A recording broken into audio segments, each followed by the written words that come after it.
I recently had a problem like this. Someone came up to me and said, there is something wrong with my iPhone. It is so zoomed in and it's kind of annoying and there is no way around. I'm unable to do anything. How do I get rid of this? So in this video, I'm gonna show you how you can solve this and also how the zoom feature actually works. So let's just get started right now.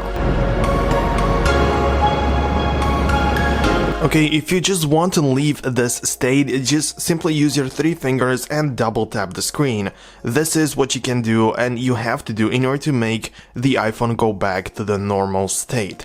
And now you can see it is a normal iPhone, but what exactly is this zoom, or what does that mean, or how can you use it? Since you have a problem like this, that your iPhone was zoomed in for no reason, it's probably because you have the zoom feature turned on. You can find it in the settings, in the general and accessibility section. We have the entire zoom section, so you can see you can turn it off completely just like that, and it also gives you an alert if you really want to deactivate it. So I'm gonna click yes just for this video because it's a great feature. I don't want to turn it off. So turn it on if you don't use it, and this is what the screen looks like after doing that. So double tap with the 3 fingers and come back. One thing you have to pay attention to is what kind of zoom you actually have enabled, because there are 2 options. If you zoom in using your 3 fingers, if you double tap, you can either have a window which you can use and move around to zoom in on specific things to make it zoom in, or you can use the entire screen, which is a lot more practical in my opinion, but feel free to choose which one you want. So this is what you can do, but I like to keep it on the entire screen. The other thing that you can choose from here is the filter, and this is something that, in my opinion, doesn't make any sense because it would be a great thing if it worked properly. Let me explain. For example, if you click on the Grayscale option, so if you turn the zoom feature off, you can see now we have some color. But if you turn it on, everything is in a grayscale. But not only if you zoom it in, but all the time, which I don't think that it makes sense. The proper sense, or the way I would expect it to work, is that if you zoom in, everything is going to be in a grayscale, but if you have it in a normal state, everything's going to be normal. And this is definitely not how it works. Right now everything is black and white no matter what you do, so I don't see a reason why you would need to turn it on in the zoom section. You can turn it on somewhere else, but if I would double tap with the 3 fingers, I would expect it to go black and white, but not all the time. The same thing applies to the other filters. You can see that we got the inverted or the negative filter. You can see that we got the low light.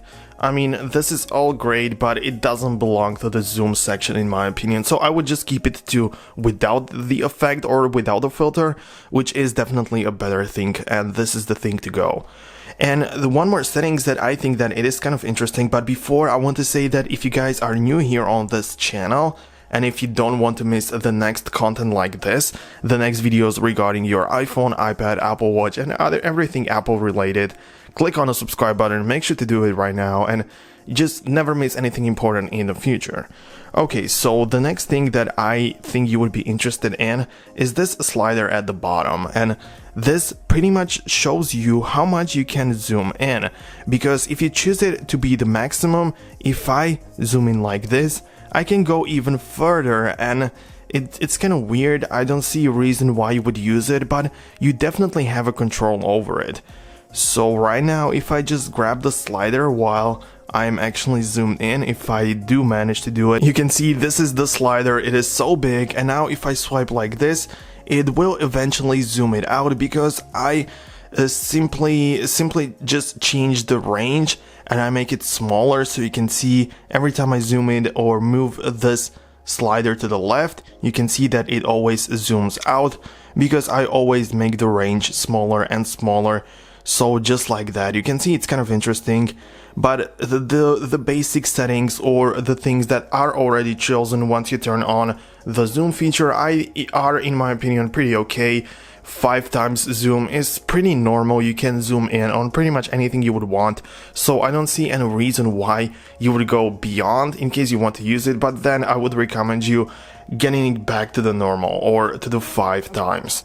But to come back to the filters, which I say that are useless, are only useless if you use the entire screen as the zoom as the zoom range. I mean, if you just use it like this with the window, you have the option to use that filter only within that window. Because if you would use it on the entire screen, I mean, the zoom feature, if that would be used on the entire screen, you don't have any control over the filters and they don't really make any sense.